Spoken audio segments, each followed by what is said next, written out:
O Lord, may the words of my mouth and the meditations of my heart be acceptable to you, O Lord. Amen. One of the things that I really miss about growing up in the Baptist church, you notice I said one of the things. One of the things I really miss about growing up in the Baptist church is there was a lot of talk about God calling people. We would have these foreign missionaries that would stop by when they were on furlough. They would stop by to speak to us at the church. They'd be from China, Japan, all kinds of places around the world. And these missionaries, the thing I really remember is they had such passion for their work. Such passion for their work that as a young boy, I began to worry that God might call me to go to China or something. No, I ended up in New Jersey. And then there was the day in church, I've told this story before, where Reverend George W. Sweeney, at the end of the sermon, it was getting close to that time they called the altar call in the Baptist church, the time that many of us dreaded. At the end of his sermon, he walked down from the platform and he started coming down the aisle, and he came right to the end of the pew that the Newsome family was sitting on. And he said, "Somebody on this road needs Jesus." Well, thank God on that day it was somebody else's turn to receive the call. But anyway, I don't hear much about God calling people anymore. Maybe we need to rethink God calling out people, even in a progressive denomination like the United Church of Christ. Today, I want you to participate in the homily with me. It's mainly a ploy to keep you awake, but anyway. Every time you hear me say, "If God is still speaking," you're going to respond by saying, "God is still calling." Let's try that. Let's say it boldly. If God is still speaking, God is still calling. You've got it. Be ready. The Bible, as we know, is totally packed with stories where people were called by God. One of my favorite is when God called Moses, and he said, "Go to Pharaoh and say, 'Let my people go.'" And then God called young Samuel. For 3 nights, God would come to Samuel and speak. And Samuel wasn't sure who was calling, but he would say, "Speak, for your servant is listening." And on that 3rd night, he realized it was God calling. And then, of course, that beautiful poetic passage that we even sing a song at the end of the service today about, where Isaiah was called. And he heard the voice of the Lord saying, "Whom shall I send? And who will go for us?" And I said, "Here am I, send me." And then we heard earlier about that call to Jonah to go to Nineveh. But of course we know he went the opposite direction from Nineveh. He took a bypass through the belly of a whale before getting the right response to God's call. And of course, then there was the call to the disciples by Jesus when Jesus said, "Go and make disciples of all nations, and also be my witnesses in Jerusalem, in all Judea and Samaria, and even to the ends of the earth." I think that God calls people in different ways. For me, God called me when I saw a need. I was 19 years old, and let's say I was taking a break from college. Let's also say I was somewhat floundering around with my life, when I noticed that in my home church there were lots of youth in the church, ages 13 to 18, who needed something more from the church than they were getting. So I was crazy enough to start a Bible study. That's what we called it back then. We call it youth group and other things now. But anyway, it was during that time that God got a hold of Frank Newsome. And the passion started to swell within me, and that calling out of seeing a need began to fuel me. It fueled me back into college, and it fueled me through seminary because I needed some fuel in seminary, because I'd look around and I'd think, who are these people? Why are they here? But anyway, that call keeps me taking many shapes and many forms. As I look around, God's call changes for me. God might be using what you are currently going through in your life. God might be calling you. Because if God is still speaking, in our text that we've heard read today, we see the prophet Jeremiah, who was called by God. It says, he was called before I formed you in the womb. I knew you. I appointed you as a prophet to the nations. And then in that Corinthians passage where we see that the ultimate and highest calling to us all is to love all peoples, even loving those with whom we are in conflict with. So if God is still speaking, God is still calling.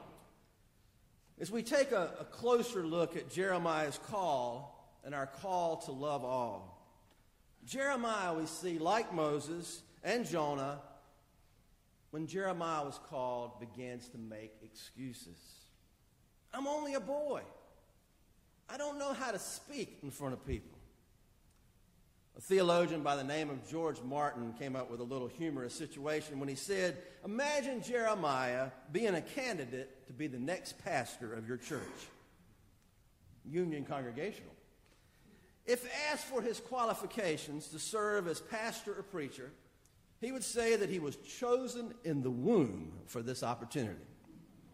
He would say that he tried as a young boy to make a career change, but that God said he would give him the words that he would need, thus explaining his lack of a seminary degree. Well, the interview ends, as you might expect, and Jeremiah's on his way out the door, and he's muttering something about plucking up and pulling down, adding the message to destroy and overthrow. The search committee most likely would be thinking at this point, this is the last thing we need to hear. They would never even hear Jeremiah talk about building up and planting. Let's face it, God's call can be scary sometimes. Tell someone God spoke to you, and you might be just locked up. But if God is still speaking, now maybe your call is not exactly a voice. You know, Bill. Maybe it's not a voice, but maybe it's a thought that you just can't shake. Or maybe it's an idea that seems crazy or irrational. I really sense God calling me when that happens. Now, the owls that bring Harry Potter the invitations to attend Hogwarts School of Witchcraft and Wizardry are kind of like a call from God. Harry's less than kind foster parents try as best they can to destroy the invitations. They even try escaping to a remote cabin on an island. But finally, the umpteenth letter arrives personally, delivered by an angry giant named none other Hagrid. You might say she was being a hag. God's call was like this for Jeremiah. It was relentless. It was inevitable. Jeremiah, on the other hand, is lucky in one sense that God does not say to him, go think up a sermon. Rather, God tells him precisely what to say, to pluck up and to pull down, to destroy and to overthrow, to build and to plant. You see, if God is still speaking, is God calling Team Union to do some plucking and pulling, some destroying and overthrowing before we can get to that point where we build and plant, as Jeremiah says? These are harsh-sounding words, aren't they? I mean, after all, prophets said some wild stuff. Plucking and pulling, destroying and overthrowing. Are these words that remind us that God really is calling? that God's call usually requires some kind of change on our part, or rearranging, giving up, moving, reimagining, as we talked about last week. So what might God be calling you to do? What might God be calling Team Union to do in the days ahead? Now, we can resort to excuses like many gone before us have. When we say things like, I'm just a lay person. I'm too new in this church to do anything. Or my favorite, I'm not very good with kids, you know. Now, if God's call is about skills and experience, God forgot to tell Jeremiah about that. You see, because God did not say, don't worry, Jeremiah, I've got a trade school for prophets. You will get it all there. But instead, God says, here we go again, Christmas rerun, do not be afraid, Jeremiah. Now, we're going to need that fear not message over and over again if God is calling. Because if God is still speaking, let's face it, you and I, spiritually speaking, would prefer just some kind of a building addition, some planning a little bit to spruce up the place a little bit so that we can hang on to what we already have, you know, what we're attached to, what we've earned. But sometimes when the gospel message dawns, the whole structure has to be ripped out. Every growth in the garden plowed into fresh dirt so that the gardener, the builder, can start over with us. Woody Allen once said, I prefer to achieve immortality without dying. If God is still speaking, let's take a quick look for a moment at the text from Corinthians 13. It's a little difficult when you look at 1 Corinthians 13, you know, without thinking of white dresses or rented tuxedos, because it's that passage that we often hear at weddings. But we must remember that these words from Paul arrive out of a pastoral crisis in the Corinthian church. You see, the Corinthian church is an extremely talented church, not unlike Union. But they had forgotten that all gifts in the world are useless when they're just about them or us. To belong to God's church at Corinth, Paul tried to get them to see, is to be an agent of God's love in the world. Not seeking one's own advantage, but working on behalf of others. Paul lets us see that love transforms, and that love is the highest calling and the only calling that will last. God is calling us to love one another, to love our world. After all, it says, for God so loved the world. So if God is still speaking, are you and I willing to let God's call to us to act out love in the world? Maybe we join with SKEEP or IHN or other ministries of love that break down barriers. Because you see, folks, this ungracious world needs men and women and young people so convinced of God's love that they act courageously and confidently. We can't be silent, even in transition.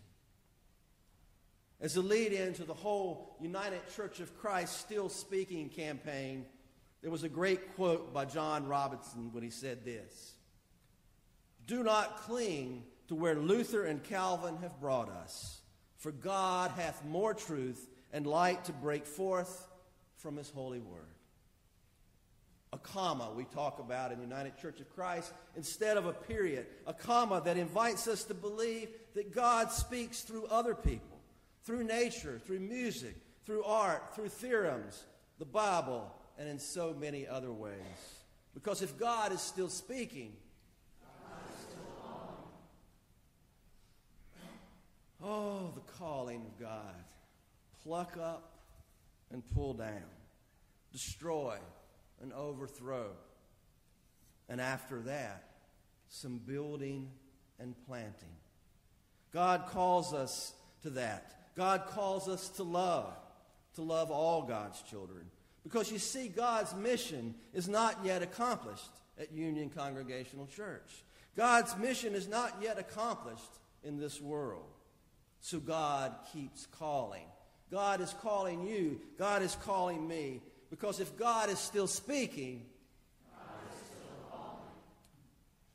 And today, I believe that God is still calling us from this table that we gather around.